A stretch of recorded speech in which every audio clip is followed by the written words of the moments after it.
രണ്ടാം റൗണ്ട് മത്സരങ്ങൾക്ക് ഇന്ന് തുടക്കമായിരിക്കുകയാണ്. ഇന്ത്യ എ ടീമും ഇന്ത്യ ഡി ടീമും തമ്മിലും ഇന്ത്യയുടെ ബി സി ടീമുകൾ തമ്മിലുമാണ് മത്സരങ്ങൾ നടക്കുന്നത്. ദുലീപ് ട്രോഫിയിലെ ആദ്യ റൗണ്ട് മത്സരത്തിൽ സഞ്ജു സാംസനെ കളിപ്പിക്കാതിരുന്നത് വലിയ ചർച്ചയായിരുന്നു. ശ്രേയസ് അയ്യർ നയിച്ച ഇന്ത്യ ഡി ടീമിൽ ഇടം പിടിച്ചെങ്കിലും ഡ്രസ്സിംഗ് റൂമിലിരുന്ന് കളി കാണാനായിരുന്നു സഞ്ജുവിന്റെ വിധി. ഇന്ത്യ സിക്കെതിരായ മത്സരത്തിൽ തന്റെ ടീം തോൽക്കുന്നത് നിരാശയോടെ സഞ്ജു പുറത്തിരുന്ന് കണ്ടു. എന്നാൽ ആദ്യ മത്സരത്തിൽ പ്ലേയിങ് 11-ൽ നിന്ന് തഴയപ്പെട്ട താരം രണ്ടാം മത്സരത്തിൽ പ്ലേയിങ് 11-ലേക്ക് തിരിച്ചെത്തിയിരിക്കുകയാണ്. ഇന്ത്യ എക്കെതിരെ ഇന്ന് അനന്തപൂരിൽ ആരംഭിച്ച ദുലീപ് ട്രോഫിയുടെ രണ്ടാം റൗണ്ട് മത്സരത്തിലാണ് സഞ്ജു ഇന്ത്യ ഡി ടീമിനായി കളിച്ചത്.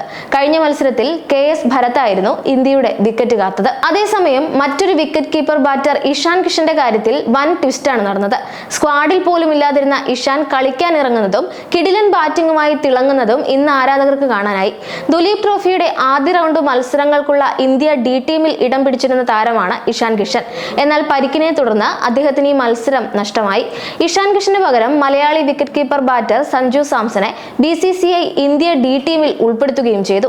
കഴിഞ്ഞ ദിവസം പ്രഖ്യാപിച്ച ദുലീപ് ട്രോഫിയുടെ രണ്ടാം റൗണ്ട് മത്സരങ്ങൾക്കുള്ള 4 ടീമുകളിലും ഇഷാന്റെ പേരുണ്ടായിരുന്നില്ല. എന്നാൽ ഇന്ന് മത്സരത്തിന് ടോസ് വീണ സമയത്ത് ഇന്ത്യ സിക്ക് വേണ്ടി ഇഷാൻ കിഷൻ കളിക്കുമെന്ന് ഉറപ്പാവുകയായിരുന്നു. സ്ക്വാഡിൽ പോലും ഇല്ലാതിരുന്ന ഇഷാൻ ഒടുവിൽ കളിക്കാൻ ഇറങ്ങിയത് ക്രിക്കറ്റ് ലോകത്തെ അത്ഭുതപ്പെടുത്തിയിട്ടുണ്ട്. ഇതുമായി ബന്ധപ്പെട്ട സൂചനകളൊന്നും നേരത്തെ BCCI നൽകാതിരുന്നത് തന്നെയാണ് അത്ഭുതത്തിന് പിന്നിലെ കാരണം.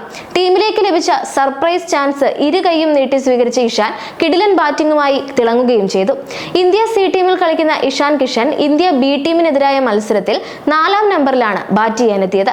കിടിലൻ ഫോമിലായിരുന്ന ഇഷാൻ തുടക്കം മുതൽ തന്നെ അനായാസം ബൗണ്ടറികൾ കണ്ടെത്തി മുന്നേറി. 126 പന്തുകളിൽ നിന്ന് 14 ബൗണ്ടറികളും 3 സിക്സറുകളും അടക്കം 111 റൺസ് നേടിയാണ് ഇഷാൻ വീണത്.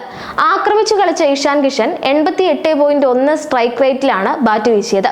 ഇന്ത്യ സിയുടെ ആദ്യ ഇന്നിംഗ്സിൽ ഇഷാൻ കിഷന് പുറമെ ക്യാപ്റ്റൻ ഋതുരാജ് ഗെയ്ക്വാദ്, സായ് സുദർശൻ, രജത് പട്ടിദാർ, ബാബ ഇന്ദ്രജിത്ത് എന്നിവരാണ് തിളങ്ങിയത്. സായ് സുദർശൻ 43 റൺസ് നേടിയപ്പോൾ പട്ടിദാർ 40 റൺസ് എടുത്തു. ഷംസ് മുലാനിയും തനുഷ് കൊട്ടിയാനുമാണ് ഇന്ത്യ എക്ക് വേണ്ടി ഇന്ത്യ ഡി ടീമിനെതിരെ തിളങ്ങിയത്. തനുഷ് കൊട്ടിയാൻ 53 റൺസ് നേടി പുറത്തായി. മികച്ച ഫോമിലായിരുന്ന റിയാൻ പരാഗ് 29 പന്തിൽ 37 റൺസ് എടുത്ത് പുറത്താവുകയായിരുന്നു. ദുലീപ് ട്രോഫിയുടെ രണ്ടാം റൗണ്ട് മത്സരങ്ങളുടെ ആദ്യ ദിനം ബോളിംഗിൽ തിളങ്ങിയത് മുകേഷ് കുമാർ, ഹർഷിത് റാണ, അർഷീപ് സിംഗ് എന്നിവരാണ്. ഇന്ത്യ ബി ടീമിന് വേണ്ടി കളിക്കുന്ന മുകേഷ് കുമാർ ഇന്ത്യ സി ടീമിനെതിരായ കളിയിൽ 3 വിക്കറ്റുകൾ നേടിക്കഴിഞ്ഞു. ഇന്ത്യ ഡിയുടെ ഹർഷിത് റാണ, അർഷ്ദീപ് സിംഗ് എന്നിവർ ഇന്ത്യ എക്കെതിരെ 2 വിക്കറ്റുകൾ വീതം നേടിയിട്ടുണ്ട്.